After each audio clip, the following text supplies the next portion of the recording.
हरियाणा में 10 के 10 कमल खिलाने के लिए भाजपा ने हर वर्ग को साधने पर फोकस किया हुआ है। बता दें कि शनिवार को पूर्व मुख्यमंत्री मनोहर लाल ने रोहतक में युवा पंचायत का आयोजन कर युवाओं से सीधा संवाद किया। इस दौरान पूर्व सीएम ने सरकार की उपलब्धियों और योजनाओं भी बताई। यहाँ पूर्व सीएम ने कहा कि भाजपा सरकार में सभी वर्गों का बिना भेदभाव के विकास हो रहा है।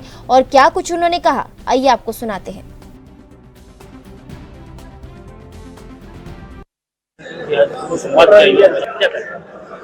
देखिए, चुनाव का ये समय है और हम हर प्रकार के वर्गों के साथ जो कार्यक्रम कर रहे हैं उसी की श्रृंखला में आज ये कार्यक्रम था।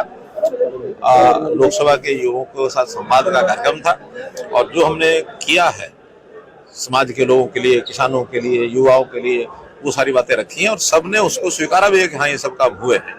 तो इस नाते से हमने वोट की अपील की है और आश्वासन मिला है कि हम जो है रोहतक में अब एक ऐसा मुहिम चलाएंगे कि हम अच्छे मार्जिन से रोहतक की सीट को निकालेंगे। पिछली बार का मार्जिन हमारा मात्र 7,500 था, 7,000। इस बार उस मार्जिन को बढ़ा करके हम इस सीट को कंफर्टेबल पोजीशन में ला करके खड़ा करेंगे। ऐसे युवाओं ने उनके चेहरे भी बता रहे थे, उनका उत्साह भी बता रहा था और ये सीट ज्यादा बड़े मार्जिन से हम जीतेंगे। 10 जो कांग्रेस पार्टी ने सीटें डिक्लेयर की है, वो ये कह रहे हैं कि हमारे सभी जिताऊ चेहरे हैं और वो तो कहेंगे, मैं कहता हूँ वो तो कहेंगे, लेकिन उनके घर की समस्याएं तो आपको भी पता है, मुझे भी है।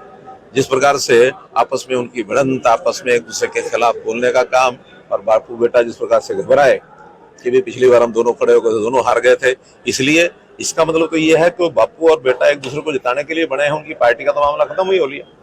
तो जो पार्टी का मामला खत्म हो लिया तो कितना वो करेंगे। लेकिन हमारे यहाँ पार्टी का सिस्टम आपने देखा है, एक 1200-1300 युवक एक ही लोकसभा के इकट्ठे हों और वो जो अलग जगाएंगे, वो जो उसका परिणाम निकलेगा, हमें पूरा भरोसा है ये सीट जिस तरह से ये रोहतक की लोकसभा सीट है, काफी बहुत सीट में आपको राजनीतिज्ञ हैं, क्या लगता है कि ये जीतने के बाद विधानसभा किसकी होगी और यदि बीजेपी जीती है उसकी और कांग्रेस जीती तो इसकी विधानसभा पे काफी इफेक्ट पड़ेगा? देखिए, विधानसभा भी हमारे पास रहने वाली है और हम 10 की 10 लोकसभा सीटें जीतने वाले हैं। इफेक्ट जो होगा वो इसी प्रकार से होगा जैसे आप समझ रहे हैं, हम भी समझ रहे हैं। जब Bharatiya Janata party comfortable majority से, चाहे वो हरियाणा हो चाहे देश हो, उसमें जीतेगा तो निश्चित रूप से विधानसभा में तो हमें कोई दिक्कत आएगी नहीं है, क्योंकि इस समय का जो वातावरण है वो हमें काम आएगा। हाँ, राज्यसभा की सीट जरूर दीपेंद्र के पास आने वाले समय तो रहेगी, उसको अभी नहीं छीन सकते। अजय सिंह चौटाला ने विजेंद्र सिंह का बीजेपी छोड़ के गए थे और वीरेंद्र सिंह गए थे, तो अभी उनको टिकट मिला। ये एक बार आप उनसे पूछो तो ज्यादा अच्छा रहेगा कि उनका कोर्स ऑफ एक्शन अब क्या रहेगा।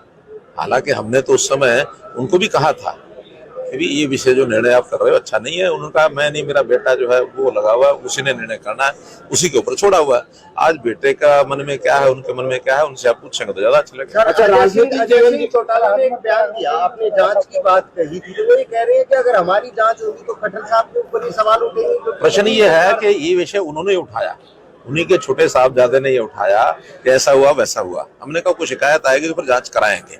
अब शिकायत देने वाले अगर खुद भाग रहे हैं तो भागे, शिकायत तो उन्होंने देनी है, विषय उन्होंने उठाया। अगर वो शिकायत देंगे तो जांच से फिर हम डरते नहीं है, वो होंगे, हम होंगे, देखेंगे।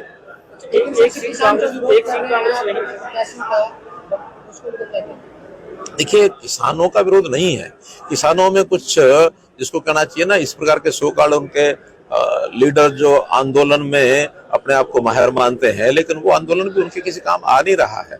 आखिर तो पिछले साल भी जो कुछ आंदोलन चला हमने देख लिया।